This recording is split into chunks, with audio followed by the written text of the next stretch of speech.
Anybody have a question? Somebody chatted me a question. Here, I'll unmute you if you want. So how about Ninette? Hello, how are you? Hi, Nanette. My pain started after I got the flu shot in October. I think it was actually September 30th of 2019. So I'm at 2 years now. And one of my first concerns, which you kind of addressed, you had somebody else you said who's been struggling for 2 years and you were able to do that. My concern was, as more time goes by, is it harder to find where the vaccine was injected? And is it? Great question. You brought up a great question. So all of the patients that we treated and were submitted this publication, the average duration of symptoms was 20 months, almost 2 years. And the longest duration was 42 months. So over 3 years, 3.5 years. And the lady who had it for 3.5 years, 100%, 100% better. So the duration does not matter. And I think that the longer it's gone on, possibly better result, because I'm concerned that people are going to come in with a very high fresh vaccine load and I won't be able to get it all washed out. But over time, it just starts to attenuate. The vaccine, I believe, is just reducing over time, because we know that happens with a lot of vaccines, like tetanus and so on, that they just attenuate, they get weaker over time. So our experience has been only in patients with 8 months and above, although the most recent patient from Oregon, she had it for 3 months. And she's so anyway, Okay. That's a great question. So no worries if you've had it for 2 years, you're just as likely to respond. Now, I have 2 more questions, sorry. Sure. Would a physiatrist be somebody to see for this? My brother, he's an interventional cardiologist and he keeps recommending I see a physiatrist. Well, that's right. I'm a physiatrist. Yes, that's what I'm. Okay. And where are you located, Nanette? I'm in Orlando, Florida. So one of my fellows is establishing practice in Tampa. Her name is Lisa Valastro, Valastro. So you can see her soon. Okay, I can look her up. If she has a foreign license, you could probably see her. She doesn't have an ultrasound machine yet, so you probably can't see her yet, but she'll be in that area. And okay. I have another fellow in Miami, and I have another fellow in North Carolina. Okay. And then my other question is, it's been a while though. I had an MRI, I had an ultrasound, I had everything. And of course it just showed nothing to my orthopedic doctor. I've done the cortisone shot. I did Trameal injections with my acupuncturist. I'm currently on oral steroids for something else, which has helped my shoulder, but it's not going to be permanent. Yep. Does it matter if I've done all these things? Will it? No, doesn't matter. Okay. And that's another thing is that oral steroids are very helpful, but you really shouldn't be on that for a while. And somebody in the chat room asked, should you not get too often? How safe is it to receive multiple cortisone shots for frozen shoulder? It depends on the dose. And it depends on the dose.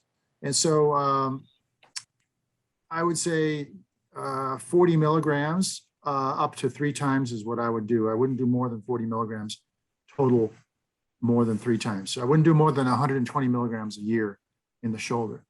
So that's it. So that's how safe is it?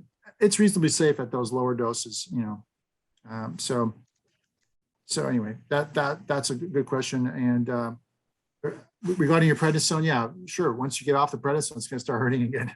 Yeah, I was taking it. I had COVID back in late December, early January, and I'm dealing with like the taste and smell issues. So my brother said, why don't you try doing like high dose, lowering to lower dose steroids for like 5 weeks and try. So where does your brother practice? I'm sorry? Where does your brother practice intervention? He practices Tulsa, Oklahoma. Okay, well. Oh, Tulsa, Oklahoma? Yeah, Tulsa, Oklahoma. Okay, cool. I'll take another question. Thank you. Nice talking with you, Nat.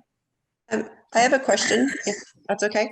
I'm in Southern California, and I'm wondering if you have someone down here that could help me, or if it's worth it up your way.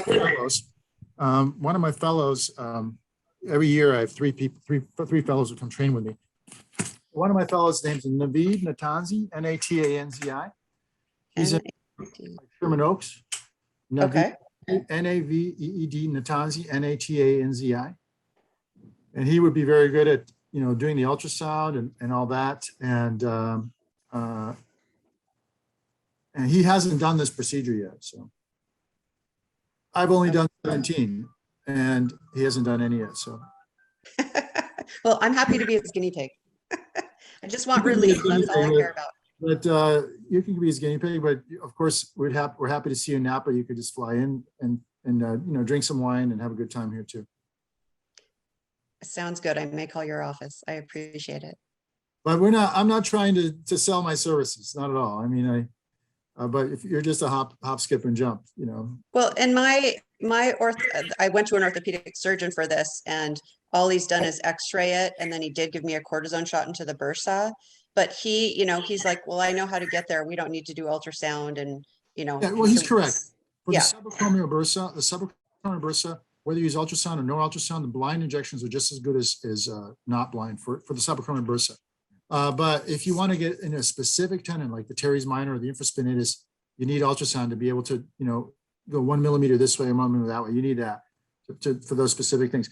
Dr. Natanzi was actually the lead author on the paper where we first identified the teres minor as a common place where people get the vaccine. So he and his brother-in-law is a radiologist at UCLA.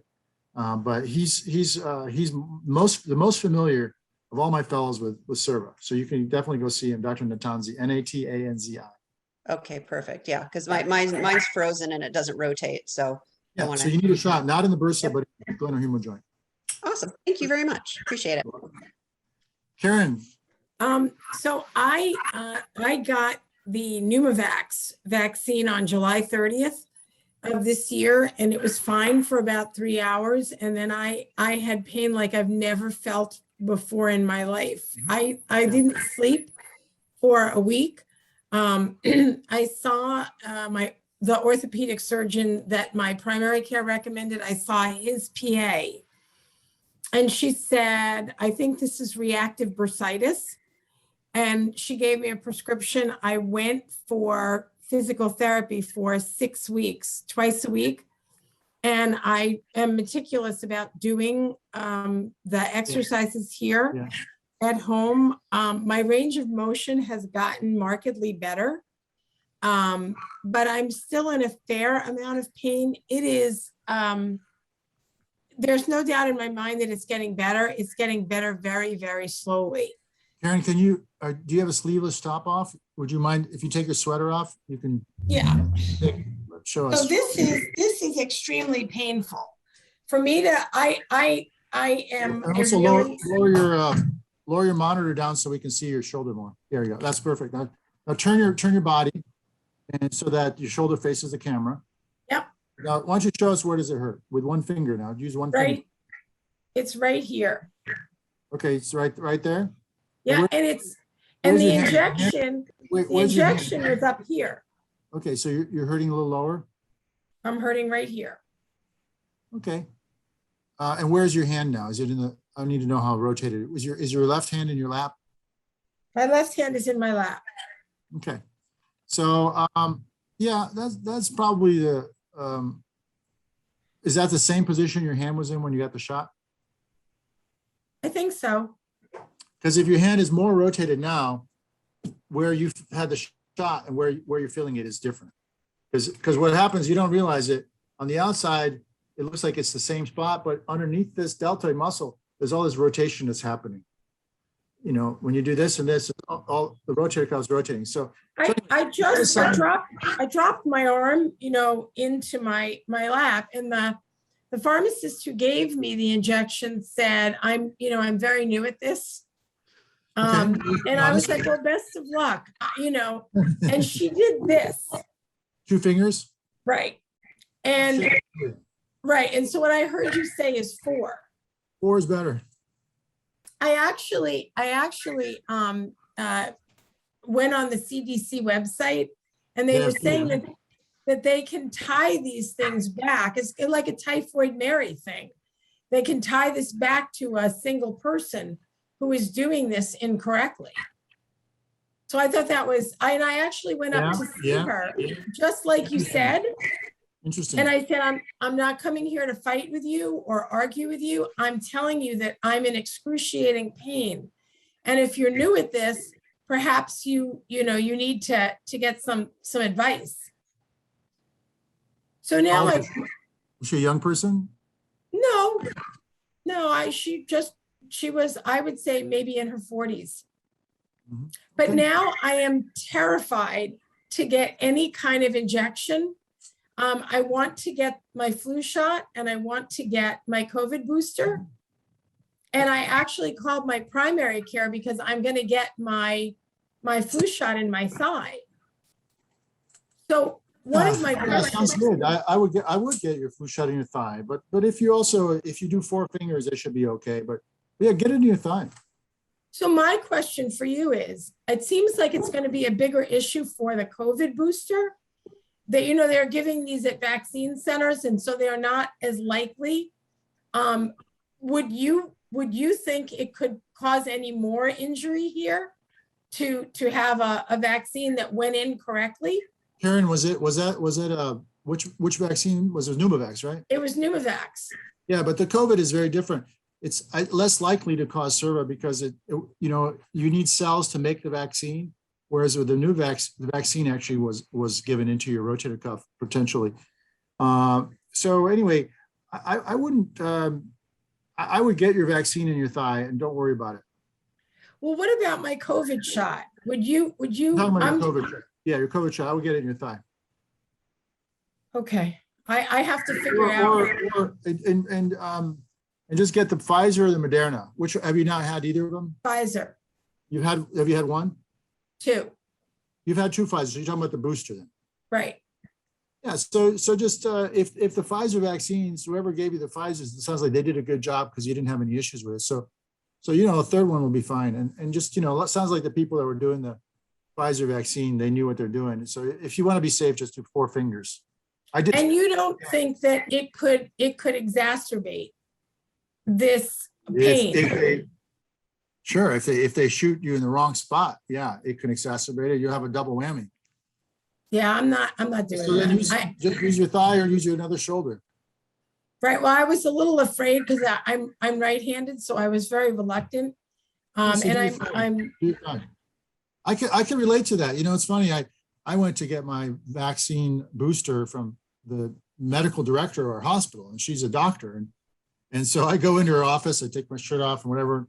And I put 4 fingers up here. She goes, "No, Marko, I'm a certified OBGYN and I know how to give shots." I said, "Yeah, I know, but I'm the one who described this problem. I'm a little paranoid." So right. I'm right there with you.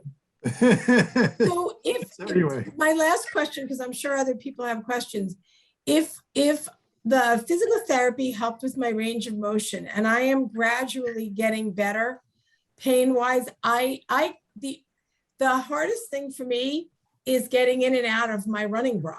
I can't do it because I actually had to get something that zips up instead of something, because I can't pull it over my head.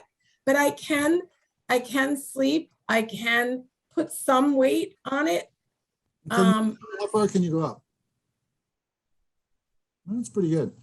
My range of motion is very good. It just hurts. Yeah, so I can't tell you what's wrong. I don't know. You need to have the ultrasound exam and all that stuff to figure it out and how this interplays. But it looks like you got a good range of motion. But you say you can't put on your running bra. Why can't you do that? I can't. Running clothes are very supportive, so you really have to kind of yank these things on and off. So I can't. So it requires more force to go on and off. Right. Well, right. Good for you that you're running. And how old are you, if I may ask? I'm 66. And you're a runner? Yeah, but I'm the slowest runner in the world. I run a 10-minute mile, Dr. Bodor. I'm not. This is not my son. When he was in the 5th grade, had a project to give everyone in the family a Native American name, and mine was runs like turtle. That's okay. Well, even the hare beats the rabbit. The beats the rabbit, right? That's right. Like, right. The last question I have for you is, my daughter is a physician at the hospital of the University of Pennsylvania. Yes. Do you have, Congratulations. yeah, thank you. It's a great place. Do you have any colleagues there that she might help me connect with? Yes, actually, not at UPenn, but at Jefferson, Thomas Jefferson. My son went to medical school at Jefferson, so that's good too. So the head of musculoskeletal radiology, he's a friend of mine from Harvard, and he's also a leader in musculoskeletal ultrasound. His name is Lev Nazarian, Nazarian, Lev Nazarian, Nazarian. And I don't know how many cases he's seen, but he is outstanding in ultrasound. And he used to be the editor of the Journal of Ultrasound Medicine. Okay. Lev Nazarian, and you can say that I recommended that. Yeah, I will look into it. Thank you, Dr. Bodor. Nice talking with you, Karen. You as well. Anyone else? Mute myself. Hillary? Hi, I'm in the UK. I had my second AstraZeneca shot in the end of April, and pain started within 48 hours. I've since then been diagnosed with frozen shoulder and subacromial bursitis, and the ultrasound scan shows some damage to the tendons. I've had a cortisone shot 5 weeks ago, which has helped a bit, but frozen shoulder is still really painful. And my biceps muscle here, I don't know if you can see, sort of halfway down my arm, is really bulging and really painful. Is that to do with the shoulder, or is that something different? Yes, it would be worth getting an ultrasound scan. And it also related, the biceps tendon goes through the shoulder. So the root of the biceps tendon actually goes right through the middle of the shoulder joint.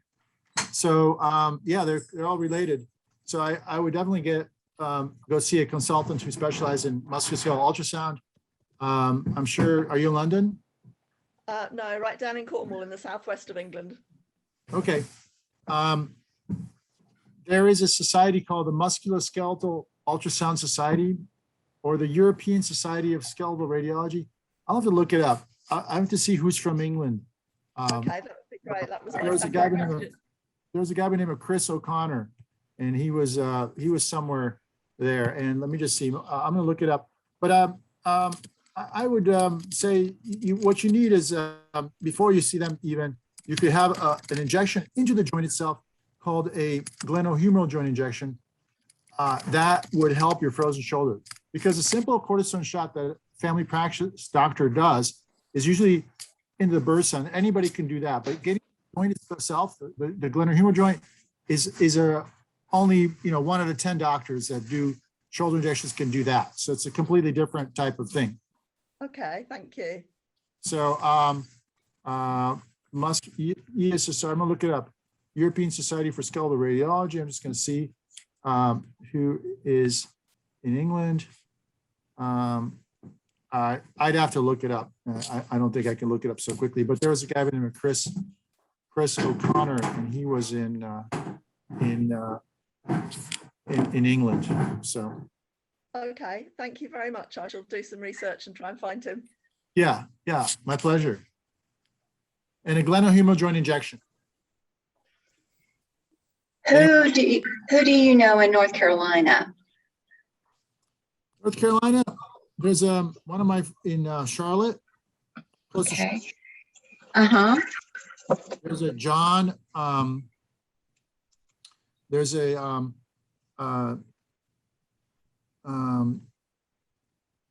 let me just look up his last name. So there's my former fellow. Hold on a sec. Let me just look it up. There's two guys. One's in they're both in Charlotte. John Lesher, L-E-S-H-E-R. John Lesher, L-E-S-H-E-R, and he's with Carolina's Neurosurgery. He's a physiatrist like myself, and he knows the shoulder very well. He is an excellent shoulder ultrasound guy. He could do an ultrasound. John Lesher, L-E-S-H-E-R-D. And he's one of my former fellows. Okay, so I am the multiple cortisone injection child. I had surgery on June 17th, and I love my doctor. He has been wonderful. He's been the first one that really listened and believed my story. He repaired two tears in the tendons, did a repair on the collarbone for some arthritis, and of course dealt with the adhesions. After surgery, I again developed severe frozen shoulder, had a cortisone shot after 30 days, had another cortisone shot, another 30 days, and had one maybe 3 weeks after surgery, and 1 round of oral steroids, physical therapy twice a week, and a utilization of the jazz sling. Made progress, however, it is brutally slow, and he's planning on doing another cortisone injection in November when I go back in 6 weeks. So my concern, of course, is I've heard that multiple cortisone injections can lead to tissue damage and all of that. So, Yeah. Well, where do you live in North Carolina? Raleigh, Durham. So Charlotte is very accessible to me. I would go see John Lesher or come and see me, because it does sound complicated, because you know, the vaccine is probably still there. Yes. It's still in the same spot, because when your surgeon goes in and looks with a camera inside, he's looking in there, but you know, he can look in the space. You see, imagine this is the shoulder, the hole here. He can look at the underside, underneath my finger here. These are my tendons. But if the vaccine is right here on the outside, he's not, even the fluid that's circulating is not going to wash it out. It's on the outside. So the vaccine is most likely outside the area that he was inside. Okay. And that's why you're still hurting. And that's why you think I developed frozen shoulder again after surgery. Yeah, that's right. Thank you so much. You're welcome. I have a question. I am in Missouri and I had a flu shot. It's been 2 years and a few days. I first had frozen shoulder bursitis, severe tendinosis, a shoulder impingement, and a labral tear. I had surgery, and after the surgery, I got frozen shoulder again. My pain got worse, extended down into the elbow, the forearm, and then I was just diagnosed with Parsonage-Turner syndrome. Okay. Do you have any advice for me? I'm sorry, what was the last thing you said? Do you have any advice for me? Yeah, I do. Now, let me ask you this. Did they do a nerve test on you called EMG? Yes. And they said that was Parsonage-Turner on the EMG? No, it did not show on the EMG. Okay, number one, you probably don't have Parsonage-Turner, which is good news, because you don't need to have two problems. I think you just have Sirva. And I think the same situation as Angela, where, you know, it's the vaccine is still there, and we just don't know where it is. And, you know, believe me, it's not hard for me to tell. I mean, it's hard for me to find it sometimes. It's not like people walk in the room and I say, oh, it's right here. I sometimes spend like an hour looking for it until we find the spot. And I'm the expert on it. It takes me an hour to find it. So you can't expect people who have not dedicated a lot of time to find it that fast. And the vaccine's invisible. We don't have a way of seeing the vaccine. So we have to just make a deduction that it's there. You know, there are a lot of things we can't see, but we know that they're like black holes, you know, in the universe. You know, we can't see them, but we know they're there based on the signals and so on. And the same thing, you know, there are thousands of conversations happening in this room right now, but you don't hear anything. But they're on the cell phone, you know.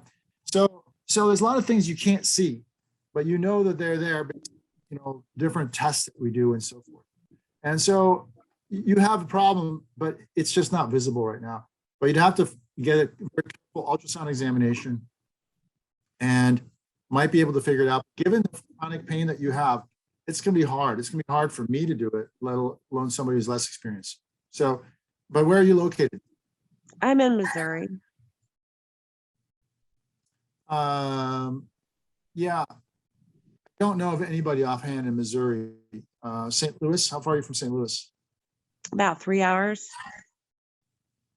So anyway, you could probably see Dr. Well, at Washington University, St. Louis in the Department of Physical Medicine and Rehab. There's probably somebody there who does ultrasound. You could see them. Okay.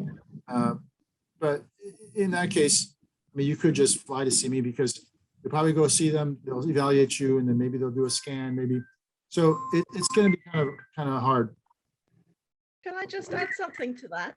I'm not a medical person, but from personal experience, I had really bad nerve pain all the way down my arm into my hand, and that nerve pain was almost the worst pain I had out of everything that's going on.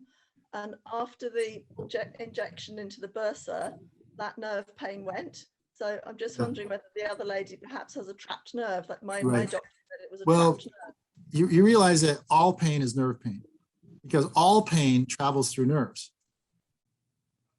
Now there's something that we doctors call nerve pain is if the nerve is actually pinched or if the nerve is damaged. But in Sirva, we don't, I mean, it can happen rarely. There are case reports where there's a nerve called the axillary nerve that got damaged, but in your case, you're having pain on the arm that's like pain that people get when there's a pinched nerve in the neck. That sounds like. And the other interesting thing that happens with Sirva sometimes is people get tingling in these two fingers, this one and this one. Yes. And that's interesting. And it's a puzzle. I think I've solved it, but it's a little complicated. It's referred pain. You know how you can have a tooth abscess and it gives you a cheek pain. You can have a heart attack and you have pain down the arm. No chest pain, just pain down the arm. That's called referred pain. There's various kinds of referred pain you can get. You can have pain here and it goes down the arm and it goes to these little fingers and even fingers numb. So these are interesting things that happen, but I wouldn't call it a nerve pain unless there was specifically a pinched nerve, because all pain is nerve pain. All pain has to travel via nerve. Right. Mine started initially in the shoulder. And over the course of time, basically everything got worse after I had the surgery. Once I had the surgery, I woke up immediately that day with elbow pain, and I just figured it was from the sling that they had me in. But then it eventually went to my forearm, and I developed a lot of weakness in my arm, and I was dropping things with my hand, numbness, tingling, muscle spasms in my deltoid area and around my shoulder, and extreme pain and waking up at the night several times. And yeah, well, it's the same situation. I think they did their best to help, and they might have gone based on what the MRI showed. That's the problem, is sometimes the MRI will show some things that are abnormal, but those are not the things that are causing your pain. And if you go and repair those things that are abnormal, the surgeon's doing the best he can. He's trying to fix it, but in the end, it's not where the problem is. And right, it's very unusual now in shoulder surgery. This type of diagnostic method that I'm using is kind of not really done in the world of shoulder. In the world of shoulder, you get an MRI, you see some abnormal things, you do some physical exam tests, and then you confirm your diagnosis that way and you operate. The world of spine and low back pain, I also do low back pain. In the world of spine, we don't operate that way. We have the patient's history. Then we do the physical examination. And then we look at the MRI. But before we do surgery or before we do any procedures, we do some diagnostic tests. We first do numb up the facet joints. Then we numb up the nerve. Then we numb up. And we do this a bunch of times to find out exactly which of these things is causing the pain. Now, and until you do all those things, you don't necessarily operate or something like that, unless it's really obvious. But that approach, I'm taking that approach into the world of shoulder, where we do not operate until we know exactly which part of the rotator cuff within this small of an area is causing the patient's symptoms. Just because the MRI shows a supraspinatus tear doesn't mean that's where the problem is. And my patient from Oregon was going to have her supraspinatus operated on. She's here, and we worked on the teres minor, and she's doing very well. And she's basically cured. And so basically, I mean, your surgeons were trying the best using the best knowledge, and they fixed some things potentially, but they didn't fix the real source of your problem, sounds like. And And so it's the same situation. I'm sure that there are more and more people in the audience who have the same situation. Okay. Well, thank you very much. I appreciate it. You're welcome. Bye-bye. Sounds like we got all the answers covered. I think everybody's cured. I have one more question. Yes, Karen. I put it in my in the chat box, but maybe you didn't see it. I'm trying to determine what your thoughts are on having the procedure that you developed versus having a cortisone shot. Is one less invasive than the other? Well, the cortisone shot is less invasive. It's less invasive because that's done with a needle that's much finer, and it's less invasive. So in terms of a 1-2 punch, if I had this pain 5 months from now, would you recommend that I try a cortisone shot before I consider having the procedure that you developed? Of course. Okay. I would. Okay. And the doc at Jefferson would be able to do that? I think, yes, I think so.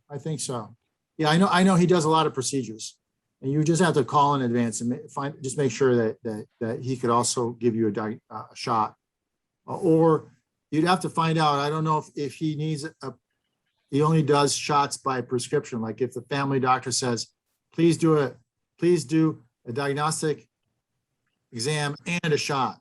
If it has to say that from the referring doctor, and then he will do both.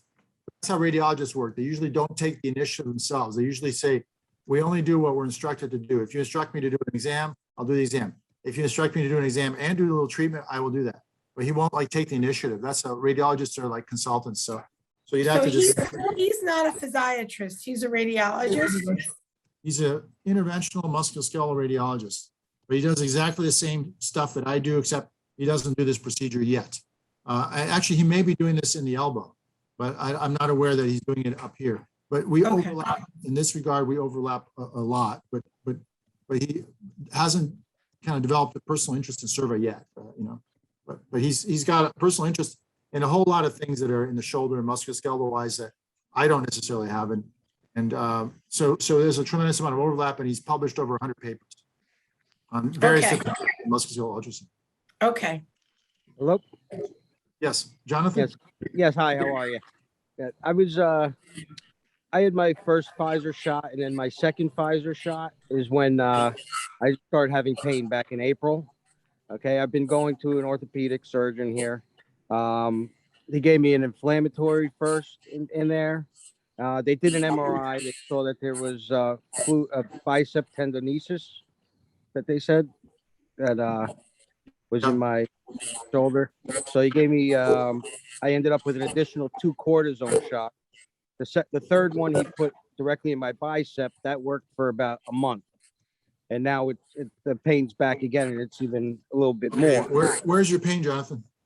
It's right in here, right around my bicep. Okay. Can you just turn your shoulder sideways a little bit? Oh, you can't because you're holding your phone up. Yeah. You'd have to rest your phone up. So there you go. Now turn your body sideways. Okay, so the shoulder faces the camera. Now, yeah. One finger, not your whole hand. Yeah.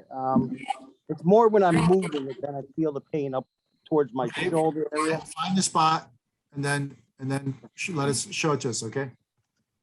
Yeah, like right in here. Yeah, well, that's a classic location. Probably the tailor finger. That's not your bicep. But he saw on the MRI that it was all built up around the bicep. Yeah, but that's may not be the problem. Okay. It may not be a problem. I mean, it may be something like we call an incidental finding that's not related to your problem. If you get MRIs in middle-aged people, if you're age 40 and above, and you get MRIs in 100 people, half of them are going to have some abnormalities, but they're just abnormalities that are just kind of normal, just like dents in your car. If you have a car that's 10 years old, you got a little dent here, you got a little dent there, you got a scratch here. Those don't affect the way your car functions. So those are incidental findings. Where you were pointing right here is the teres minor. Your biceps is right here. Okay. That's the biceps. Okay. Yeah. Because So, he was so- saying about doing the surgery for the for the right, bicep. no, don't do that. Okay. I mean, that's my advice. But Okay. where do you live? New York in Long Island. One of the fellows is in Long Island. He's well, he just moved from Long Island. He went up to Hudson River Valley, but he was at in Brooklyn. But there are some people at HSS Hospital for Special Surgery. You can get a second opinion from Dr. Erickson. I've been Well, going. actually, Erickson's it now, and Erickson's, he wrote about Sirva. He's at Jefferson now. He's at Rothman. Now, I've been going to Stony.